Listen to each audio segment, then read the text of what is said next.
नमस्कार, मैं नागमणि और आप देख रहे हैं जी न्यूज़। और इस वक्त हम उपस्थित हैं महागामा के पूर्व विधायक अशोक भगत के साथ और आ, कोशिश करेंगे कि हम गोड्डा लोकसभा की जो वर्तमान स्थिति है राजनीतिक, उस पे इनसे थोड़ी बातचीत करें। क्या स्थिति लग रहा है अभी? स्थिति क्या है? यहाँ 9 लाख पार होगा वोट के। साफ साफ तो मैसेज है भारतीय जनता पार्टी का, क्योंकि हर विधानसभा में कार्यकर्ता सम्मेलन हो चुका है। कार्यकर्ता उत्साहित है। कल नॉमिनेशन हुआ, बड़ी सी जनसभा भी वहाँ आयोजित हुई, राजनाथ सिंह आए, क्या कुछ?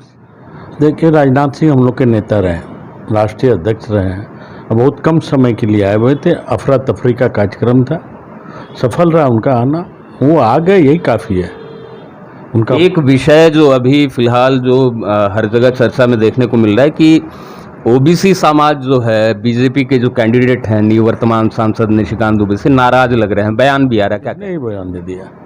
विरोधियों का तो काम ही बयान देना है। विरोधी कभी हमारे बारे में अच्छा सोचेगा क्या? सवाल ओबीसी के वोट का है। OBC vote Bharatiya Janata party के साथ है, आगे भी रहेगा। शुभम मंडल कौन? शुभम में से कार्यकर्ता एक दो निकल जाते हैं, हम उसको बड़ा बात नहीं मानते। जो मसला उसके द्वारा उठाया गया कि पिछले विधानसभा चुनाव में रघुवर दास को हराने में निशिकांत दुबे की भूमिका रही, ऐसी कोई बात नहीं। ये सब क्या होता है, किसी के इतनी बड़ी फौज भारतीय जनता पार्टी का है। हर विधानसभा में 6000 कार्यकर्ता है, उसमें 2-4 कार्यकर्ता इधर उधर बयान दे देते हैं, तो 2-4 कार्यकर्ता की नाराजगी को समाप्त किया जा सकता है ना। लेकिन वो काफी पुराने नेता रहे हैं। आप ये बताइए कि रघुवर दास के चुनाव में उनको हराने में, सरयू राय को मदद करने में निशिकांत की भूमिका थी या नहीं? मैं अपने चुनाव में व्यस्त था, इस तरह का कोई बयान हमने देखा नहीं था, ना हमने कोई बयान सुना है। तो बिना बयान सुने, बिना देखे हम किस पर आरोप लगा दें? एक मामला और भी है कि महागामा को लेकर कहा जाता है कि विधानसभा चुनाव में एक साजिश आपके साथ भी हुई। देखिए, मैं इस तरह की बात में विश्वास नहीं करता हूँ। मैं पूर्णतः संगठन हमारा चुनाव लड़ता है, संगठन से नीचे मेरा आगे ना पाँव बढ़ता है ना पीछे हटता है। मुझे आभास लग गया था चुनाव में कि परिणाम क्या होने जा रहा है, क्योंकि अगले बार का माहौल ही कुछ और था।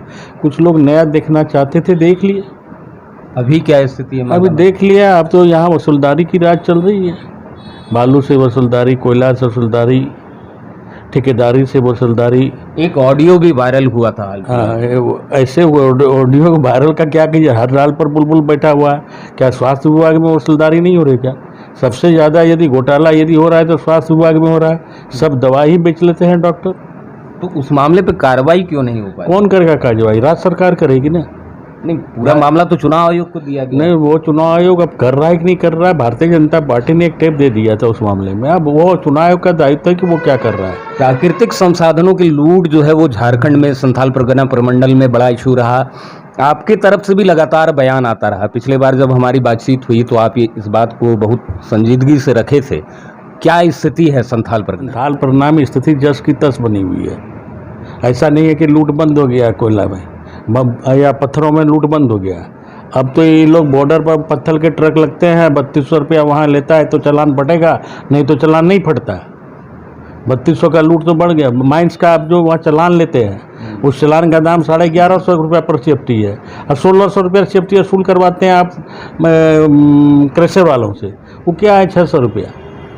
ये लूट तो जारी है, बंद का है। बालू आप अनवारा घाट ले लीजिए, 1200 रुपया की वसूलदारी होती है, रात में जाता है, सबका शेयर होल्ड पड़ता है। 1200 रुपया ट्रैक्टर आज बालू में वसूलदारी हो रही है। 100 ट्रैक्टर रात भर में चलता है महागमा से, और उसमें चाहे जोर है वसूलदारी करने वाला। कभी कभार तो मैडम का नाम आता है, भगवान जाने कौन मैडम है भाई, मैडम का चलती शेयर जा रहा है तो उसका शेयर जा रहा है। ये 1200 रुपया हम तो कहते हैं कि कांग्रेसिया जो बालू लेता होगा उसको नहीं लगता होगा, क्योंकि भारतीय जनता पार्टी से 1200 रुपया खाली वसूल हो रहा है कि कांग्रेसी वालों से वसूल हो रहा है ये पता नहीं, लेकिन वसूलदारी तो हो रही है, कोयले की वसूलदारी हो रही है। सेंट्रल जांच एजेंसी क्या कर रही है? सेंट्रल जांच एजेंसी कर रही है, तब ना हेमंत सोरेन जेल में है। आने वाला चुनाव नज़दीक है, पता चल जाएगा। अभी जांच चल रही है, अभी कितने जांच में आएंगे। अभी आलमगीर आलम साहब जांच के दायरे में आ गए हैं, अब देखिए ईडी क्या करती है। लोग बार बार ये भी कहते हैं कि बार बार जांच एजेंसी जो है महागठबंधन के नेताओं को ही टारगेट करती है। लूटेगा वो तो किसका जांच होगा? अशोक भगत का जांच होगा। तो मेरा घर में जांच करके क्या करेगा? तो जो लूटेगा उसका जांच होगा, जो लूटा जाए। आप इसमें शामिल नहीं? हम तो जिंदगी खपा दिए इसमें। भारतीय जनता पार्टी में। भाजपा के कोई नेता? भाई कोई नेता है तो भाई कांग्रेस ने क्यों नहीं आज तक जांच नहीं कराया? कांग्रेस ने किया क्या था? कांग्रेस ने तो प्रधानमंत्री नरेंद्र मोदी को टॉर्चर किया 2002 के समय से। क्या मिला उसके बाद? कुछ नहीं मिला। न मिलेगा। मान लीजिए कोई इतना बड़ा पार्टी है, कोई दूसरे दल से आया है, लेकिन जांच तो चल रहा है ना। लेकिन लूटने वाला बचेगा नहीं। और ये जो लूट का अभियान यहाँ चल रहा है, आप हर क्षेत्र में, चाहे ठेकेदारी के क्षेत्र में आप देख लीजिए, टेंडर ही मैनेज करता नहीं होता तो टेंडर कैंसिल करवा देता। विकास से मतलब नहीं है। अब मेरा ही रोड लीजिए, हमने सेक्रेटरी से मिलकर जांच के लिए दिया था कि नारायणी रोड में अब 2 लाख का काम नहीं किया, 60 लाख रुपया निकाल लिया। ऊपर से जांच कमेटी गठन हुआ, आज जांच कमेटी नहीं आ रही है। किसके दबाव में नहीं आ रही है? कितना दिन तक आप रोकिएगा? तो आपकी जब सरकार बनेगी तो इन लोगों का फिर से जांच होगा? एक चीज़ तो मानिए कि भारतीय जनता पार्टी जो खाया है और जो लूट मचा है उसको छोड़ेगा तो नहीं।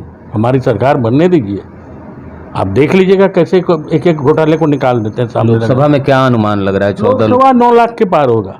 14 लोकसभा सीट में हम तो भारतीय जनता पार्टी का अभी गोड्डा लोकसभा के संयोजक है, चुनाव जीत रहे हैं। गोड्डा 14 में भी 13 तो मिनिमम हम लोग जीतेंगे। कौन सा एक सीट है जो हार रहे हैं? देखिए अब भगवान जाने, लेकिन 13 तो 13 हम जीतेंगे। सब न्यूज भी यही कह रहा है। विधानसभा की क्या स्थिति रहेगी? विधानसभा बहुत अच्छा रहेगा, चिंता मत कीजिए, जनता ने देख लिया है। एक अंतिम सवाल, महगामा को लेकर के एक चर्चा अभी इधर अब चर्चा और तेज हो गई कि यहाँ विधानसभा बीजेपी में ही विधानसभा प्रत्याशी बहुतेरे लोग जो है खुद को बता रहे हैं। आना चाहिए। जो देखिए चुनाव लड़ने की इच्छा सबकी है, कार्यकर्ता की भी है, दूसरे दल से आए हुए लोगों की भी है। इच्छा सब रखे, लेकिन महत्वाकांक्षा इतना ना बढ़ा ले। नहीं तो आखिर उनको इच्छा छत्र छाया किनका? नहीं, इच्छा रहना चाहिए। दूसरे दल से आए हुए लोगों को भी इच्छा होती है कि हम भी चुनाव लड़ें। किसके भाग्य में कोई है, कोई नहीं देखा है। उन्हीं तो किन्हीं का संरक्षण भी है। नहीं, संरक्षण का सवाल नहीं है। भारतीय जनता पार्टी ने अभियान चलाया है, दूसरे दल के लोग आ रहे हैं तो उनका हम स्वागत करेंगे। हम लोग भी स्वागत करते हैं। अगली बार आपको टिकट मिलेगा? ये तो पार्टी का विषय है, हमारा विषय थोड़े ही है। चलिए, तो ये थे अशोक भगत, हर सवाल का बेबाकी से जवाब दिए, चुनाव को लेकर के भी, और झारखंड प्रदेश संथाल परगना प्रमंडल के जो बहुतेरे मसले हैं उन पर भी ये बेबाकी से अपनी एक अंतिम सवाल पूछ लेते हैं। संविधान बदलने को लेकर के लगातार जो है विपक्ष बड़े बड़े मंचों से ये बात कह रहा है, बहुत तरह की बात हो रही है। हम एक झारखंड का जहनी सवाल पूछेंगे। एसपीटी सीएनटी एक्ट संशोधन को लेकर के रघुवर दास के दौर में एक बार संशोधन की चर्चा हुई, तो क्या अगर बहुमत में सरकार बनती है बीजेपी की, नरेंद्र मोदी फिर से प्रधानमंत्री बनते हैं, तो क्या ये संभावना जताई जा सकती है कि इस पर संशोधन की प्रक्रिया आगे बढ़े? देखिए, रघुवर दास की सरकार थी, मैंने ही इस मामले को उठाया था। विधानसभा में मामला उठाया था कि गोड्डा जिला में लगभग 70,000 मकान ऐसे जमाबंदी ज़मीन पर है, या दूसरों के लिए वो ज़मीन पर है या अपनी ज़मीन पर है, लेकिन वो बसोड़ी लैंड नहीं है।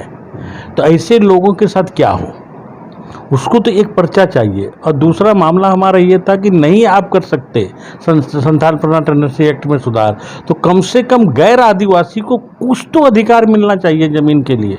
2 कट्ठा 3 कट्ठा ज़मीन के मौके पर सेल कर ले। अब बेटी की शादी है, ज़मीन तो बिक रही है उसकी। मतलब आप संशोधन के पक्षधर? हम इस चीज़ के पक्षधर हैं कि आदिवासियों के अधिकारों को सुरक्षित रखते हुए कहाँ उसमें सुधार हो सकता है, वो काम होना चाहिए।